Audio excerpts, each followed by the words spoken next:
अखबारों में। तो चुनावी बयान और खबरों की भरमार जिस तरह से हम देख रहे हैं और लगातार हमारे अखबारों पर ये नज़र बनी हुई है कि आखिर क्या कुछ खास रहेगा, तो हर पल की खबर हम आपको दिखाएंगे, हर अखबार की खबर आपको समझाएंगे।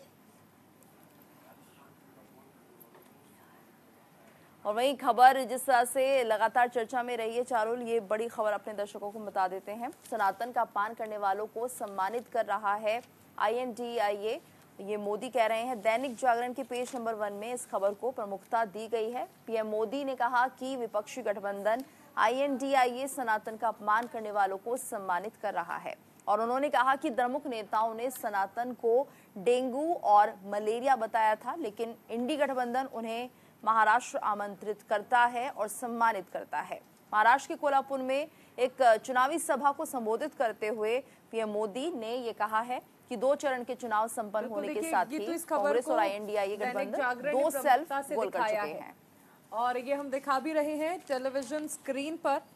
दैनिक जागरण ने इस खबर को प्रमुखता से छापा है। देखिए, आप देख सकते हैं यहाँ पर INDIA सनातन का अपमान करने वालों को कर रहा है सम्मानित, ऐसा प्रधानमंत्री नरेंद्र मोदी की ओर से कहा गया। सबसे अहम चीज है कि प्रधानमंत्री नरेंद्र मोदी ने सनातन का जिक्र एक बार फिर से करते हुए विपक्ष पर निशाना साधा है और इस खबर को प्रमुखता दी गई है, फ्रंट पेज पर इसे छापा गया है। अब देखिए, सबसे अहम चीज है कि चुनावी दौर है और ऐसे में सनातन को लेकर प्रधानमंत्री नरेंद्र मोदी जिस तरह से बयान दे रहे हैं, वो जिक्र करते हैं कि जब रामलला की प्राण प्रतिष्ठा होती है तो अंसारी तो पहुंच जाते हैं। इकबाल अंसारी जो कि बाबरी मस्जिद के कहा जा सकता है कि पक्षकार थे, वो कहते हैं कि इकबाल अंसारी तो पहुंच जाते हैं लेकिन कांग्रेसी नहीं पहुंचते हैं। और कांग्रेस ने जिस तरह से राम मंदिर के उद्घाटन का या रामलला की स्थापना का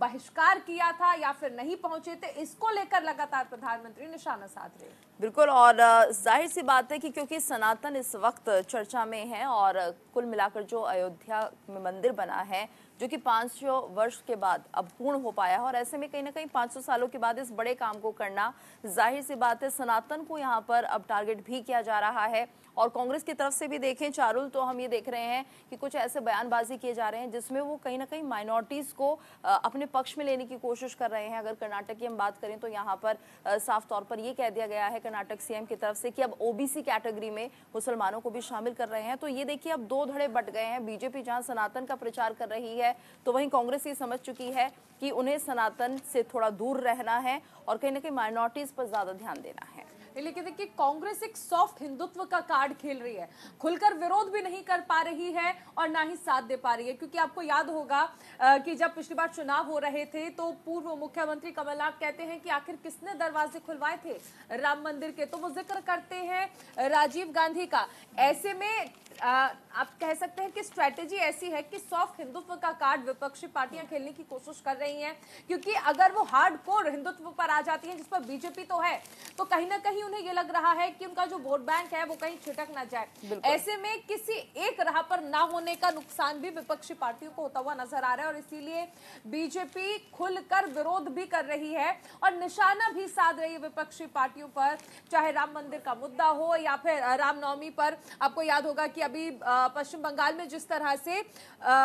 कहा जा सकता है, आपको याद होगा कि यात्रा निकालने पर रोक लगा दी गई थी ममता बनर्जी की ओर से और पुलिस की ओर से कहा गया था परमिशन नहीं दी जाएगी, लेकिन कोर्ट की ओर से जब परमिशन मिल जाती तो ऐसे मुद्दे होते हैं जिनको लेकर बीजेपी हमलावर नजर आ रही है। बिल्कुल, लेकिन ये साफ किया गया है इंडी गठबंधन की तरफ से चारुल, क्योंकि हम देख रहे हैं अगर ममता बनर्जी भी एक तरह से प्रचार कर रही हैं, अगर वो रामनवमी पर राम भगवान की यात्रा निकालने के लिए मना करें तो अब जाहिर सी बात एक मैसेज तो देने की कोशिश की जा रही है। संदेश ये जा रहा है कि हम एक विशेष धर्म के प्रति ज्यादा अपना ध्यान दे रहे हैं, बल्कि जो सनातन है उससे कहीं ना कहीं थोड़े से विमुख हमें दिख रहे हैं इंडी गठबंधन के सभी दल। और अगर आप बात करेंगे अखिलेश यादव की, उन्हें भी निमंत्रण दिया गया था लेकिन उन्होंने भी साफ मना कर दिया था, क्योंकि वो भी कहीं ना कहीं ये साबित करना चाहते थे कि वो कांग्रेस के साथ है, गठबंधन के साथ है। अखिलेश यादव का तो एमवाई फैक्टर पर एक प्राइम फोकस पहले से ही रहा है और इसीलिए कहा जा सकता है। देखिए, जब बात विपक्षी पार्टियों की आती है तो वो ये कहते हैं कि बीजेपी का कॉपीराइट नहीं है सनातन पर, लेकिन जब ऐसी चीजें आती हैं, ऐसे मौके आते हैं जहां पर वो ये दिखा सकते हैं कि सनातन का उतना ही सम्मान है, तो कहीं ना कहीं विपक्षी पार्टियों के नेता जो हैं वो गाहे बगाहे इधर उधर हाँकने लगते हैं बगले। तो अब ऐसे में आप समझिए कि प्रधानमंत्री नरेंद्र मोदी ये कह रहे हैं कि सनातन का अपमान करने वालों को इंडिया गठबंधन सम्मानित करने का काम कर रहा है, और इसीलिए वो जिक्र करते हैं कि रामलला की प्राण प्रतिष्ठा में इकबाल अंसारी तो आ जाते हैं, जो कि कहा जा सकता है कि सबसे ज्यादा जिन्होंने विरोध किया था बाबरी मस्जिद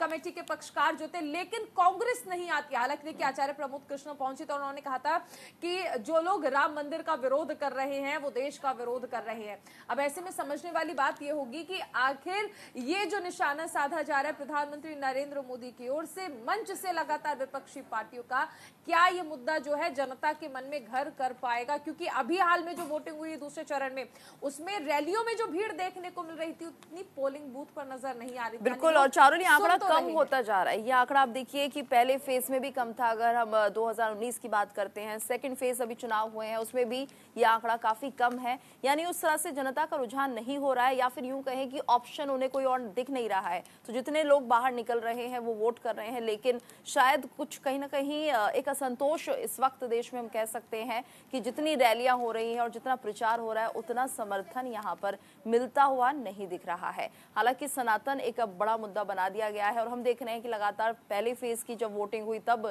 कुछ और मुद्दे थे, दूसरे फेज की वोटिंग में हमने देखा कि यहाँ पर किस तरह से टारगेट किया गया।